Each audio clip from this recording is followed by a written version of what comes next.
सुमार 16-17 वर्सां आदीं हांव म्हज्या मूळ सावयवेरें गांवच्यान पणजे रावपाक गेलो. 12-13 वर्सां आल्तिन्यार वास्तव्य करून आतां हांव मंगेशी रावतां. हांगची येरादारीची बरी सुविधा सोडली जाल्यार मंगेशी हो म्हज्या सावयवेरें गांवा सारकोच गांव. हालीं ताका शहरीकरणाचे वेध लागल्या. कुंडय आनी मडकयच्यो उद्योगीक वसाहती सामक्यो लागीं. ताका लागून अनवळखी लोकांची गर्दी वाडल्या. शारांतल्या वरीच कोयराच्याय प्रदुशणाचो राक्षस तकली वयर काडटा. काडल्या म्हळ्यारय जाता. फ्लॅट संस्कृतीची पाळां ल्हव ल्हव बरींच थंय पातळ्ळ्यांत. हांगाय हांव आल्तिन्या वरीच फ्लॅटांतूच रावतां. फ्लॅट संस्कृती म्हजे कालेतीक कशीच मानवना, पूण परिस्थितीचो बळी जातकच कसलोच पर्याय उरना. गांवांतलो लेगीत मनीस फ्लॅटान येवन रावंक येतकच तो आपली मूळ जिवनशैली सोडून अडेची कृत्रीम जीवन पद्दत आपणायता. हांव मात तें करपाक तयार नासता. म्हजी जिवनशैली पळयतकच फ्लॅटांनी रावपी कांय लोकांक हांव सामको गांवठी हेंगाडी कसो दिसूंक लागता. म्हजे आलमारींत कितलींशींच म्हारगी बॅगां भरल्यांत, पूण हांगाच्यान हांव पणजे वतना एखाद्या मानाया जुटाचीच साकाचीच पिशवी हातांत धरून भायर सरता. कामाक आशिल्लें छाया लेगीत, आबा तुका ही पिशवी घेवन वचपाक लज दिसना रे अशें विचारता तेन्ना हांव फकत हांसपाचेंच काम करतां. असले पिशवेक लागून म्हजें जिवन कितलें सुसह्य जाता हें म्हाकाच खबर. मंगेशी वाठारांत रावपी खूब जाणांक म्हजें हे जगपाचे पद्दतीचें सामकें कुतूहल. हांगा फ्लॅट संस्कृती जगता तरी हांगा रातच्या वेळार श्री मंगेश आनी श्री म्हाळशेच्या देवळांतल्या भजनाचे गोड सूर कानार पडटा तेन्ना मात म्हाका हांव सावयवेरेच्या मूळ घरांतूच आसा अशें दिसता आनी दुदाची तान म्हजी तांकार भागता. आयचे बदलते परिस्थितींत तितलेंच म्हाका पुरो जाता. भुरगेपण आनी तरणाटेपण म्हजें सावयवेरें गांवांतूच गेलें. म्हज्यांतले कवित्वाचे प्रतिभेचें झाडूय थंयच किल्लून वयर आयिल्लें.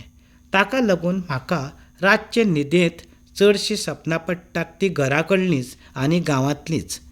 सातेरी देवळांतले बालवाडींत पार्वती बाईले काली कलय काडिल्ल्या पितूळच्या चकचकीत पेल्यांनी पिठ्याचें हुनहुनीत दूद आनी वाटकुळी गोडी बुसकूत दितालें ताची रूच अजून म्हजे जिबेर आसा. आतां पोतयांनी येवपी गाय म्हशीच्या आनी पिठ्याच्याय दुदाक ती रूच ना. आमचे वरीस गोरवांची खावड आतां बदलल्या ताचोय तो परिणाम आसूं येता. रायकराले माळयेर विलास मास्तर खडू घेवन शिकयतालो तेन्ना ताणें आपल्या कपड्याक मारिल्ल्या चेराचो वास सुट्टालो तो अजून म्हज्या नाकात आसा. दुसरी येत्ता मेरेन हांव हेच माळयेर शिकलो. तेन्ना वांगडा कोण कोण शिकताले तांची हांव केन्नाय याद करपाचो यत्न करतां. ते आतां खंय आसा काय, तांकांय म्हजी अशीच याद येता काय हाचोय हांव केन्नाय विचार करतां. गोंयचे पयले मुखेलमंत्रीचे कृपेन सड्यार सरकारी शाळा जाली आनी रायकराले माळये वयली शाळा सोंपली. सड्यावेले शाळेंत 4थी मेरेनचें शिक्षण घेतल्या उपरांत हांवें इंग्लीश माध्यमांतल्यान शिकपाचो हट्ट धरलो आनी पार्वतीबाईच्या विरोधाची पर्वा करिनासतनाय घरा कडल्यान सुमार 2 किलोमिटर अंतरार आशिल्ल्या दुप्यांतल्या उत्कर्श विद्यालयांत प्रवेश घेतलो. आयज आमी आमच्या भुरग्यांक स्कुटरीन व्हरून शाळेंत पायतात, गाडयांनी व्हरतात. आयचे वरी तेन्ना बशी गाडयोय नाशिल्ल्यो, बालरथूय नाशिल्ले.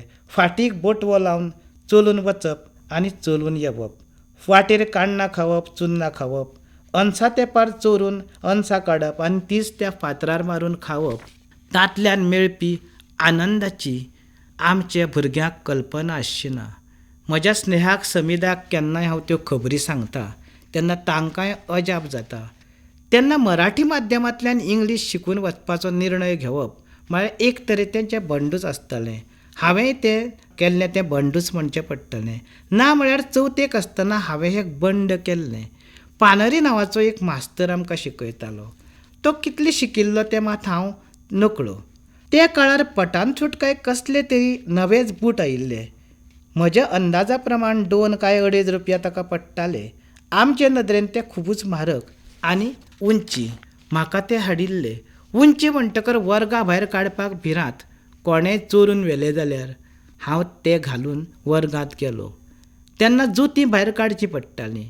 मास्तर मात करकरीतपणां फेर्र मारिल्ले चामड्याचें जोतें घालून कर्र कर्र आवाज करीत भितर येतालो. मास्तरान म्हाका बूट भायर काडपाक सांगलें. हांवें म्हळें हांव बूट भायर दवरचो ना.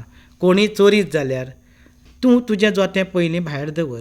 म्हजीं शाणपणां आयकून ताणें म्हाका वळ काडले आनी आपलें जोतें म्हळ्यार आपली बायल अशें सांगलें. शिक्षक आसुनूय बायलेक कसले भावनेन पळयताले ताचो हांव आयज विचार करतां तेन्ना तकली म्हजी सणसणूंक लागता. मास्तराक कितें दिसलें खबर ना. त्या दिसा सावन तांणी सगळ्याच भुरग्यांक जोती घालून भितर बसपाक सांगलें. म्हज्या जिवनांतलें हें पयलें बंड आसूंक जाय. लताबाई नांवाची एक प्रेमळ बाई आमकां सड्यावयले शाळेंत शिकयताली. तिची म्हाका केन्नाय याद येता. ती आतां खंय आसा काय पत्तो मेळिल्लो जाल्यार हांव एक दीस तिका वचून भेटपाचो. शाळेच्या भोंवतणी कितल्योश्योच रंजणेच्यो आनी हुस्केच्यो झिली. ह्या झिलींच्यो आमी खोपी बांदून खेळटाले. आतां ते सुवातेर घरां जाल्यांत. सडो म्हणटकच तळपांच तळपा तेन्ना. व्हडल्या तळपाक आमी किल्ले म्हणटाले.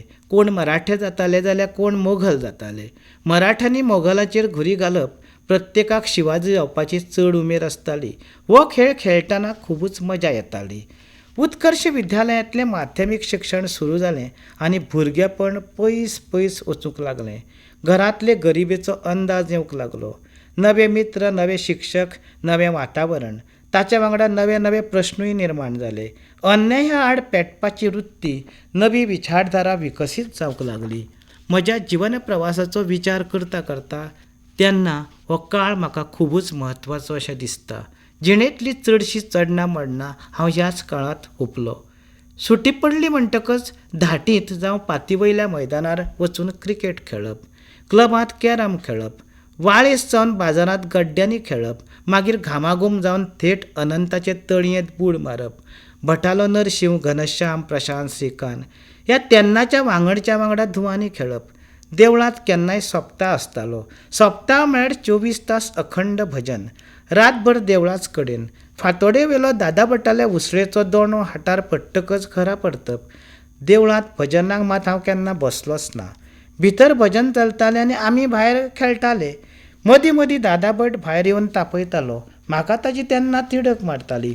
पूण उसळेच्या दोण्याक लागून पासियेंस काडचें पडटालें. ते उसळेची रुचूच वेगळी. आतां मुगांकूच ती रूच उरूना म्हणटकच ते रुचीची उसळी कशी जातली. अनंताचो काली लागीं पावलो म्हणटकच आमी कट्टेत गुणे घालीत वाट पळयताले. कालो म्हळ्यार आनंद उत्सव. आयजूय हांव काल्या कडेन तेच भावनेन पळयतां. जिणेंत आनीक कितेंय दुसरें आसूं येता हाचो तेन्ना म्हाका विचारूच येनासलो. सगळ्यो राती देवळाच कडेन. बोल्सांत 8 आणे रुपया बी आसतालो. परत परत पिड्डूक केलेल्या मांडांनी भोंवप. कोर्दीची विमानां, मोटारी विकूंक आसतालीं. म्हाका विमान जायशें दिसतालें. तेन्ना विमानाक 2 रुपया बी पडटाले. तें घेवपाक इतले पयशे कोण दितलो. काल्याक म्हणून म्हज्या हातार 1 रुपया बी पडटालो. काल्याच्यो सगळ्यो 7 रातींक तो पावपाक जाय म्हणटकच काल्याक विमान घेवपाचें सपन केन्ना पुराय जालेंच ना. वर्सां सरत गेलीं. भुरगेपण खंय गेलें तें कळ्ळेंच ना. तें परतें मेळिल्लें जाल्यार आयज हांव मॉलांत वचून कोर्दीचें विमान घेवपाचो. मनशाचो फुडार थारावन घडना. तो जाय तसो घडत आसता. गणीत हो म्हजो सामको नावडटो विशय. 9वी मेरेन ह्या विशयांत हांव पासूच जालो ना. बालमित्र बबरुवान नायकान कश्ट घेतले म्हणून 10वीची गेट म्हाका उक्ती जाली. देखून आयजूय तो खंयूय दिसलो म्हणटकच पावलां म्हजीं आपशींच थांबता. जिवितांत जें घडटा तें सगळें बऱ्या खातीरूच घडटा अशें व्हडल्या व्हडल्या विचारवंतांनी बरोवन दवरलां. हांवूय अशा गजाली कडेन सकारात्मक पद्दतीनूच पळयतां. 1 वर्स हांव नपास जालो म्हणून म्हाका उदय मामरो मित्र म्हणून मेळ्ळो. म्हज्या काळजांतल्या कवितेच्या बियांक ताणेंच उदक घालें. तो मेळ्ळो आनी जिवनूच बदलून गेलें. आयज म्हजें स्नेहा आनी समिधा हीं दोनूय भुरगीं ताका आनी ताचे कुटुंबाक जे भावनेन आनी आदरान पळयता तें पळयतकच म्हाका सुमराभायलो आनंद जाता. आवयक हांव बाय म्हणटालो. ताकाय उदय आवडटालो. म्हजे तेन्ना सगळेच तरेचे मित्र. सोरो पिवपी, जुगार खेळपी, वाळेस पोवपी सगळेच तरेचे. ताका लागून आवयक चिंता जाताली. ताका चिंता जावन उपयोग कितें. म्हाका तेंच जिवन सुंदर दिसतालें. आवयक म्हजे परस बरोवंक आनी वाचूंक तेन्ना चड बरें येतालें. आवय इंग्लीश वाचता तें पळोवन म्हाका अजापूच जातालें. आयज 10वी पास जाल्ल्याकूय कांय जाणांक सारकें वाचूंक येना. बबरुवान आनी उदय ताका शिकपी भुरगे कशे दिसताले. ताका लागून तें संगत धरची तर असल्याच भुरग्यांची धरची म्हूण परतें परतें सांगतालें. आवयच्या ह्या सल्ल्याचो म्हाका खुबूच फायदो जालो आनी ल्हव ल्हव वाळेस भुरग्यां कडल्यान पयस वचत रावलो. काळा प्रमाण सगळ्यांच्योच वाठो बदलत गेल्यो. BAचें शिक्षण पुराय केले उपरांत हांव पत्रकार जालो. जिवनाचो एक वेगळो टप्पो सुरू जालो. पूण घर आनी गांव सोडून केन्ना खंयच दुसरे कडेन वचनशें दिसलें ना. मनशाक दिसपांत आनी न दिसपांत अर्थूच ना. परिस्थितीक दिसतकच सगळें आपुणूच घडटा, निमित्या मागीर कितें आसूं.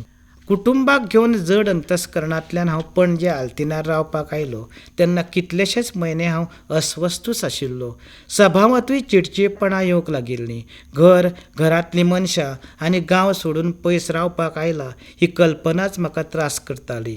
प्रत्येक गोश्टीक काळ हेच वखद आसता हें खरें. ल्हव ल्हव त्या शारी फ्लॅटांतल्या जिवना कडेन जुळपाक लागलें. स्नेहा थंयच्या शाळेंत शिकूंक लागलें. ताका बरी शाळा मेळ्ळी हाचें मात समाधान जातालें. आवय आससर घर म्हाका परतें परतें आपयतालें. कसलें ना कसलें निमित्त करून हांव घरा वतालों आनी चार्ज जावन परतो पणजे येतालों. मनाक एक वेगळीच थाकाय मेळटाली. संवेदनशील मनशाक ही थाकायूच पुरोशी आसता. आतां घरांत भाव आसा, भावजय आसा, पुतण्यो आसा, पण आवय ना. घराक घरपण ना, आदली जीवसाण ना. घरा वतकच वाटे वयलो पाडदक, फाटले वटेंतलो वावळो, सांतोणाचें झाड, घराच्यो वण्टी, नळे, कण्ण्यो, सामानान गच्च भरिल्ल्यो कुडी म्हाका पळोवन त्यो खुशी जातात आनी इतिहासाची गितां गावंक लागता. तीं आयकतना घर आनी गांव म्हाका भूतकाळाच्या पासयेक घेवन वता. थंय हांव भुरगेपणांत जे शाळेंत शिकलो, खेळ्ळो त्या सगळ्या वांगड्याक सोदता. बाजारांत गड्ड्यांनी खेळपी, कोयण्या खेळपी, दिसभर कॅरमाचेर आसपी, पातीर क्रिकेट खेळपी, सोपताक कादयांनी खेळपी, तळयेर धुवांनी खेळपी ह्या सगळ्या तेन्नाच्या मित्रांक हांव सोदतां. पूण कोणूच मेळना. सगळो गांव बदलला, मनशां बदलल्या. आसात त्यो फकत यादी. आतां त्योच म्हाका परतून परतून गांवांत आपयता आनी तेच खातीर अजुनूय हांव परतून परतून गांवांत वता.